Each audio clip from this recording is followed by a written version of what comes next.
कराची से अंदरून मुल्क लोग अपनों में ईद मनाने के लिए अंदरून मुल्क जा रहे। अरे यार क्या करें जल्दी। ईद के दिनों में पाकिस्तान, इंडिया और बांग्लादेश के मेट्रोपॉलिटन सिटी से ज्यादातर लोग अपने आबाई इलाकों की तरफ सफर करते हैं और इस सफर में जो सबसे ज्यादा मोड ऑफ ट्रेवलिंग इस्तेमाल किया जाता है उसे हम ट्रेन्स कहते हैं। आज की स्पेशल वीडियो में मैं आपको दिखाऊंगा कि ईद के दिनों में इन 3 बड़े मुल्कों में ट्रेन्स और उनके मुसाफिरों का क्या हाल होता है। ये वीडियो बेहद मजेदार होने वाली है, सो इसे एंड तक कंप्लीट जरूर देखिएगा। तो आइए वीडियो शुरू करते हैं और सबसे पहले बात करते हैं बांग्लादेश की। ईद के दिनों में बांग्लादेश के अंदर ट्रेन्स और बांग्लादेशियों का बहुत ही कोई बुरा हाल होता है। बाकी दुनिया की तरह बांग्लादेश के अंदर भी ज्यादातर अवाम मेट्रोपॉलिटन सिटीज के अंदर काम करती है। ईद की छुट्टियों में ये तमाम अवाम अपने आबाई घरों की तरफ जाती है और उसके लिए वो इस्तेमाल करते हैं ट्रेन्स का। अब ये अवाम जब ट्रेन के प्लेटफॉर्म्स के ऊपर एक साथ आती है तो ये मंजर ऐसा होता है कि जिसे देखकर आंखों को यकीन नहीं आता। बांग्लादेश के अंदर ईद के दौरान ट्रेन ट्रेवलिंग का मामला तो कुछ इस तरह है कि आप यूं समझिए कि डब्बे तो एक तरफ, ये मुसाफिर लोग ट्रेन के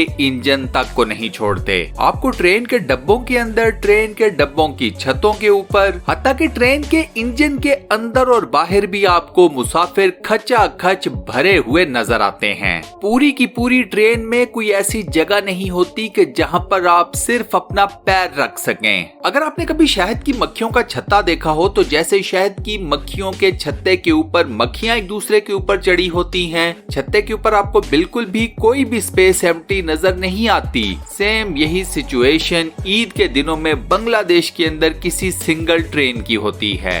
क्या ढाका, क्या चिटागोंग या फिर कोई और दूसरा मेट्रोपॉलिटन सिटी, ईद के दिनों में आपको बांग्लादेश के अंदर हर बड़े शहर के ट्रेन प्लेटफॉर्म्स के ऊपर यही सूरत हाल देखने को मिलेगी। यहाँ आपको ये भी बता दूं कि मुसाफिरों की ये तादाद हजारों में नहीं होती बल्कि लाखों में होती है। अब यहाँ सवाल ये पैदा होता है कि क्या इस तरह से ट्रेन के ऊपर ट्रेवल करना रिस्की है या नहीं। तो इसका बड़ा सिंपल सा आंसर है कि डेफिनेटली ये सारा मामला बेहद रिस्की है। हर साल कई लोग इस तरह से ट्रेन के थ्रू ट्रेवल करते हुए अपनी जान से हाथ भी धो बैठते हैं, लेकिन फिर भी दूसरे लोग इन हादसात से सबक नहीं सीखते।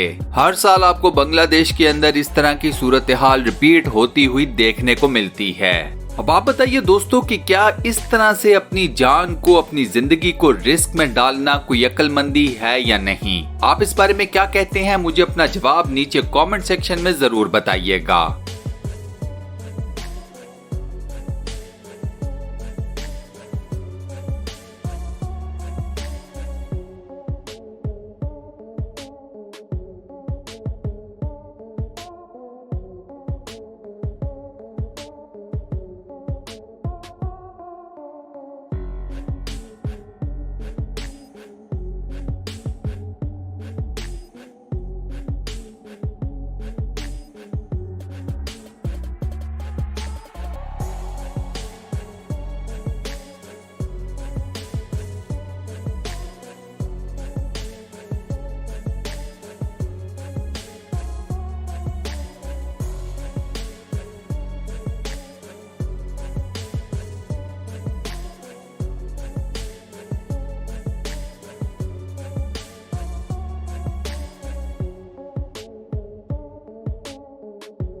नेक्स्ट बात करते हैं इंडिया के ट्रेन सिस्टम की। ये बात आप सब लोग बड़े अच्छे तरीके से जानते हैं कि इंडिया के अंदर मुसलमानों की एक बहुत बड़ी तादाद आबाद है। इस आबादी का एक बहुत बड़ा हिस्सा मेट्रोपॉलिटन सिटीज के अंदर काम करता है और ईद के दिनों में छुट्टियां होने के ऊपर ये तमाम अवाम बाकी दुनिया की तरह अपने आबाई घरों को लौटती है।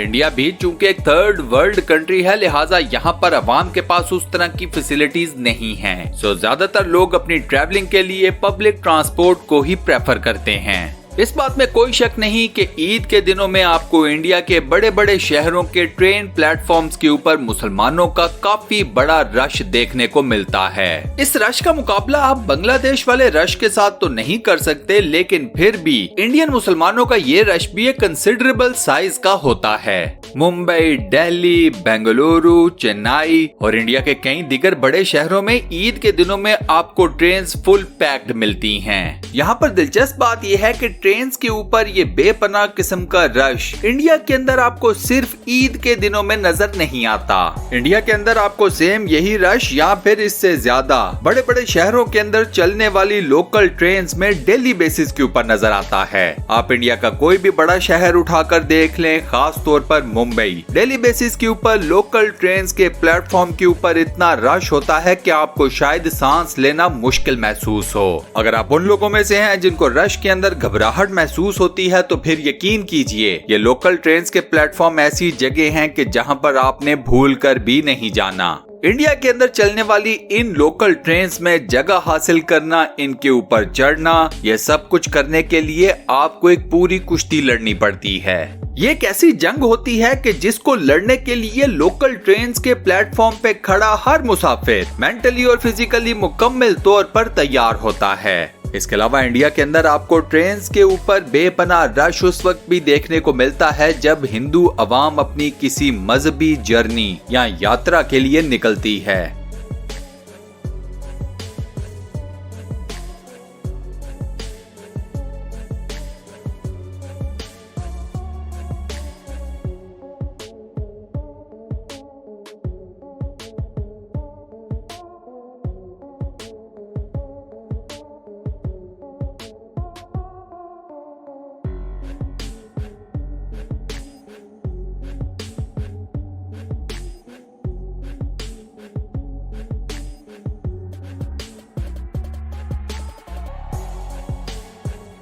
इसके बाद लास्ट में बात करते हैं पाकिस्तान की।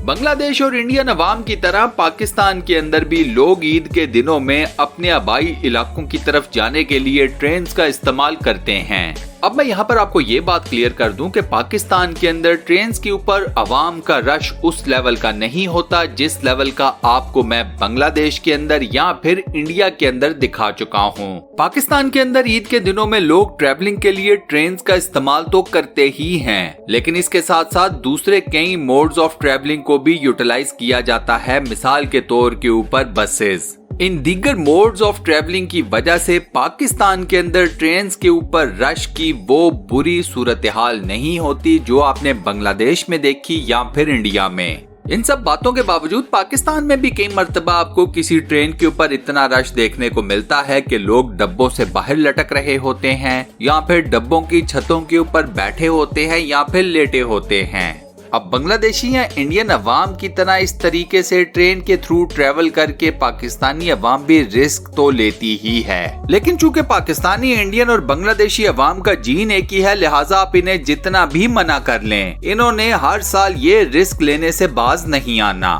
और इसी इंटरेस्टिंग फैक्ट के साथ हम अपनी आज की इस वीडियो को यहाँ पर करते हैं दी एंड। दोस्तों, आज की वीडियो में मैंने आपको पाकिस्तान, इंडिया और बांग्लादेश के अंदर ट्रेन से रिलेटेड जितनी भी वीडियोस दिखाई, किस मुल्क की ट्रेन की वीडियोस आपको सबसे ज्यादा पसंद आई, मुझे नीचे कमेंट सेक्शन में जरूर बताइएगा। ये वीडियो आपको कैसी लगी, मुझे इसका फीडबैक भी नीचे कमेंट सेक्शन में देना मत भूलिएगा। मुस्तकबिल में मजीद ऐसी मजेदार, interesting, weird, funny, mysterious, full of knowledge, facts based videos देखने के लिए स्टूडियो वन चैनल को सब्सक्राइब जरूर कर लें और साथ बने हुए बेल के आइकन को प्रेस करके ऑल नोटिफिकेशंस पर भी क्लिक कर दें। मिलता हूं नेक्स्ट वीडियो में।